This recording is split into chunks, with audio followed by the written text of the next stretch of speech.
are. Hello, old friends. We're at the Londoner Hotel getting ready for the Jamal Edwards Self-Belief Trust fundraiser, where we're going to be having a fancy night and also raising some serious cash. Once upon a time, he was a kid with a loop pedal and a guitar on SBTV. He's absolutely no stranger. He's managed to find some time to jump off of his tour. And in the interim, from our last interview, which I think was about 10 years ago, I think he sold about 150 million records around the world. Can only be Ed Sheeran. Hello. So our last interview, Jamal actually, because I took all of his gear off him, and chain and sunglasses, and he had got a painting of me from that interview for my birthday, but it arrived like 2 months after he passed. But I've now got that in my house, but that's of our last interview when. Wow. Yeah. Well. Wow. Yeah, it's like we were saying, it feels quite emotional to be, doesn't it? Yeah. I was saying it's kind of. I kind of anything Brenda has asked, I'm there for. Yeah. So. Yeah, literally, if she hasn't asked, I'll do it. Yeah. Can we go back to the beginning? Totally. Tell me about when you first met Jamal. It was at I Love Live in January 2010. We had been speaking on Twitter, but I just remember being sort of like poked in the back and turning around, and he just went SB, and I was like, oh, that's nice to meet. And then the next day, we took a train together to Sunningdale to Jake Gosling's studio. Back, went to Twin Bee's house, watched the Man United game, and then got on a bus back to Acton to his mum's house, and I crashed at his for like 2 weeks. So like literally, like after knowing him for a day, was just living at his house. Yeah, so you just moved in with him basically. Pretty much, yeah. And what was your relationship like in those days? Kind of like I moved to London maybe like a year before that, and I hadn't really made any friends of my own age. It was all like people that I'd been gigging with were like maybe 10 years older, and then we were close friends. But Jamal was the first person I connected with in London who was my own age, so we just bonded instantly as if we'd been to school together for the last 10 years. And yeah, and it was just a great little community. Like, you remember it was really fun, and also for people that, like, you're from London, mm-hmm. Yeah, but I feel like he had a community of people from all over that sort of came together and worked under the SBTV banner. Yeah, it was a motley crew. Definitely, yeah. In the best way, guys behind camera. Yeah. I imagine it's kind of a time of reflection right now. You're obviously like crazy busy traveling all around the world, but if you think about what's changed since that Collaborations EP, since first meeting him, like a lot basically, you've done a lot. Yeah, I think it came at a mad time because we were working together so much at the time that it happened that it just I sort of left for ages to tour. I moved to America and blah, blah, blah. And then when I moved back, we sort of started hanging out as much as we were hanging out. This was like 2016 when I moved back. And then, it kind of felt, I don't really know. There's like lots of reflection with it. I'm sure you're the same. I can't quite get past it, you know? Mm-hmm. Yeah, it still feels weird. I still keep thinking he's just gonna like come in or text me about something. Yeah, I did a thing because I wipe all my emails like regularly because I got hacked like way back in the day, and I obviously hadn't done it since he passed, and I did it just the other day flippantly and just wiped all of our messages, and I was just like, all the funny videos and everything. So yeah, it's This is going to be like a reminiscent interview, but also a somber one, but also there's going to be a lot of... That works for me. Yeah. How do you think things would have been different if you hadn't have met him? Well, I don't actually think I would have had the career that I had, because it was so, I was trying to knock down the door for so long, and it wasn't until meeting him that a door actually opened. I feel that was the first video they saw. My manager's first video he saw of me was an SBTV video. Like all of these things in my life, all of these pieces would not exist had he not nudged me in the back at I Love Life, you know? It's funny, isn't it? It's kind of like, you know, the first person to start dancing at a party or something. Precisely, yeah. Precisely. That funny psychology that he kind of just seemed to smash. Although I feel like such a good analogy. I love that. Like, yeah, it's like, and also he was always the first one to start dancing. Yeah, a lot of people don't actually know what a sixth dancer he was. Yeah, I mean that's what kind of got to me. I was talking to JME about this at the funeral. Is like I wish there were more pictures in the prep because all the BBC pictures were all very like serious because he was obviously a very accomplished businessman, but the Jamal that everyone else knew was always like belly laughing, like always, and he had some moves. Oh my god, he loved to skank, all right. I feel like, yeah, and he proper like cut shapes. Yeah. I would practice on YouTube to try and copy, but I never succeeded. I feel like a lot of people watching this would actually say, come on, you're so talented, you would have made it anyway. But do you think it just would have been in a different way then? No, I don't know, because I feel like talent is only allowed to build if opportunities are right. Like you only achieve better than you've done if like there's something to work towards. So I was just doing the same thing, and he opened this little door, and then I went, fuck, I've got to work harder, and I've got to do more, and I've got to work with these people, and then going through. So I really don't think, I always wanted to be a musician, and I always would have ended up being a musician, but it's so difficult in the music industry to have any sort of eyes on you. And you know, like I was gigging every night of the week with it, and everyone had an acoustic guitar, and everyone was playing these shows, and there was like 6 people on every bill that I was playing an SB video. It was like A&Rs were coming to my gigs, artists wanted to work with me. Example took me on tour for seeing an SB video. You know, like there's so many different dominoes that fell just from the nudge in the back at I Love Life. Yeah. I guess it was about establishing you as a guitar player in the grime scene rather than Totally. And he legitimised that by just, he is known and loved by everyone, you know. Yeah. So if you feel comfortable, tell me a bit about what your relationship was like with Jamal most recently. It sounds like you were hanging out quite a lot.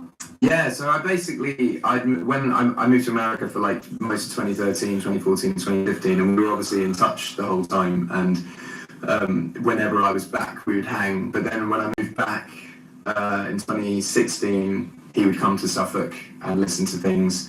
I would come up to London to see him at Brenda's house and stuff. And then I was sort of in London full time from sort of the end of the pandemic, and I moved west, so he was just always around the corner. So but he would do things recently, like, you know, he'd hit me up and be like, do you want to have lunch with Quainface? He really wants some advice, and he'd just like take me to lunch with Quainface, or he took me to Edmonton to do a photo shoot with Tion Wayne. Like, he was just the Jamal we always knew. He was just the plug.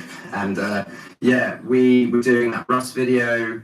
He was obviously doing all his DJing and stuff, so we were going. I mean, there's so many stories of people that we were going to this, but we had talked about like doing. I really wanted to get him on like a proper dance track, like Jamal Hartman featuring me, and we'll just do that.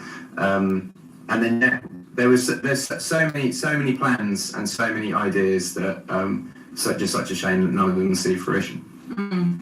It's funny because Jamal has obviously been on a journey alongside you. You know, I guess back in the day it was like hooking you up with the collaborations EP, and then most recently it's like, do you want to meet Tion Wayne? So it's like he just became the bigger connector. Yeah, it was mad because he kind of said to himself, like even with like the Fireboy thing, I remember he messaged me on like a Monday and went, there's this song that they want remixed, and then sent me the Peru tune, and I was like, cool, like when do they need it by? And he's like, last week. And I was like, fuck. So I literally wrote it that day, sent him a voice note of it, and he was like, yeah, perfect. Recorded the next day and sent it back, and like he was just the ultimate I mean, I always joked that he was the plug, you know. He just knew everyone, and was always like, the Peru thing also, like, he gained nothing from that other than just being like, these are my friends and these are my friends, I'm going to put that together. And it's just that, I mean, that's why I really wanted him in the video at the beginning. You know, it's me and him at the Tiki Bar, and yeah, it's good. Yeah, I guess he wouldn't have got this far without that passion. He actually just loved introducing people. Yeah, and do you know what baffled me about, like, even funeral or memorial, or like or even just being in, when the week that he passed away, I went to whenever 9 a.m. or 11 a.m. or like 3 p.m. or like always people there.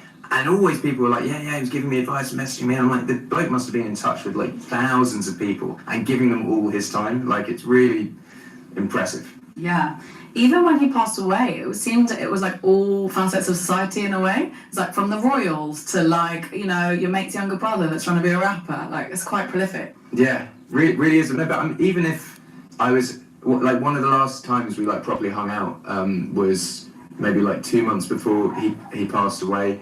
We went to Tiki Bar and then went to Dave Chappelle. And then when we were at Tiki Bar, we had someone came up to us, like, who's from Accent, and he was like, oh yeah, give him advice and stuff. And I think that I remember him when he was alive, and he would go on TV and people would like mention his net worth and stuff like that. And since he's passed away, like, no one talks about his net worth and no one talks about things that he owned. Everyone talks about things that he did. So it really like hammers home that like money, things, luxury goods, things you aspire to, whether it be a house or whether it be a car, or none of that matters, because all that you're left behind with are the love that you leave. And people are sharing stories of Jamal and things that he's done for them, and no one's saying, yeah, he was worth this and he was doing that. Like, everyone's just like, he was just a great guy. And I think that's what I've taken away most from it, is that's what you should strive to do in life, is just be that person. Yeah, I guess what you truly leave is how you make people feel. Totally, because no one cares about the other stuff. No one cares. Like, people think they do, but they don't. It's all about that. Yeah. And what are your plans to work with the trust going forward then? I think whatever they kind of need from me. I mean, like, when Brenda and Tanisha were basically talking about setting up the week that he passed, they were sort of saying, what should we do and what can we do? And so I would love for this to be an annual event. I'd love for them to do lots of events, but I think it's a great trust. It does great things, and it supports his passions. And for me to keep his legacy going, it should be supporting things that he's passionate in, and also just remembering him as a person, because I think every good deed that the charity does sort of goes back into the legend that is Jamal. And keeping him alive, I guess. Totally, yeah, totally. I know there's a lot of memories, but do you have a favourite one of Jamal?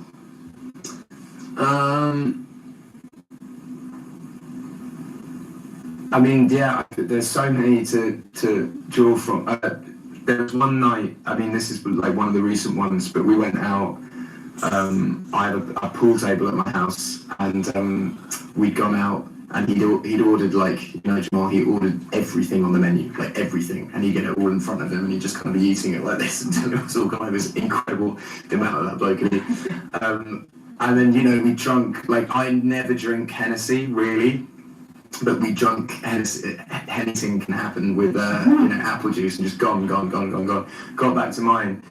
And it was like a night of reminiscing, where he would, like, get up, like, Wretch's F64, and we'd both rap it word for word whilst playing pool, or he'd get up, like, Gigs and Skepta, Look Out, and then we both rap it word for word. And we did that for like until probably like 3 or 4 a.m. and that's like one of my best memories of him. But there's so many back in the day as well. Like we both had said to each other when we were, I think I was like 19, and all of our mates were going on like these lads Ibiza trips and blah blah blah, and we were like, fuck, like no one's asking us to go, should we just go? And he was like, yeah.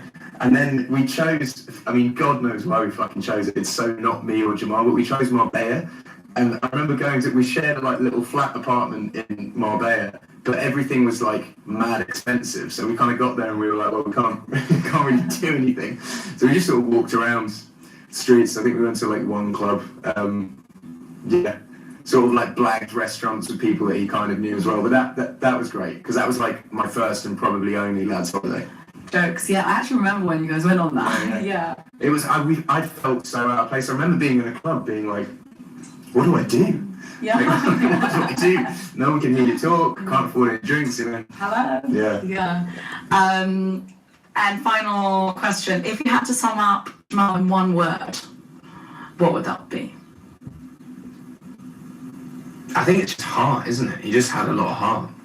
But like the first word that came to mind was energetic, because like it was all the energy was just always there. Did he ever send you the thread of him at I can't remember where he was in the Caribbean, but he was like maybe at a Soho House launch out there? Have you seen the thread of that? No. Where it's just him at like breakfast. And he must have sent it to a few people, but it's him at breakfast, and he's like filming the guy that's like serving him, and he's like, yes, my brother, and like bringing him drinks, and the day just gets more and more and more and more chaotic, and like that's like one of the things I'm really sad that I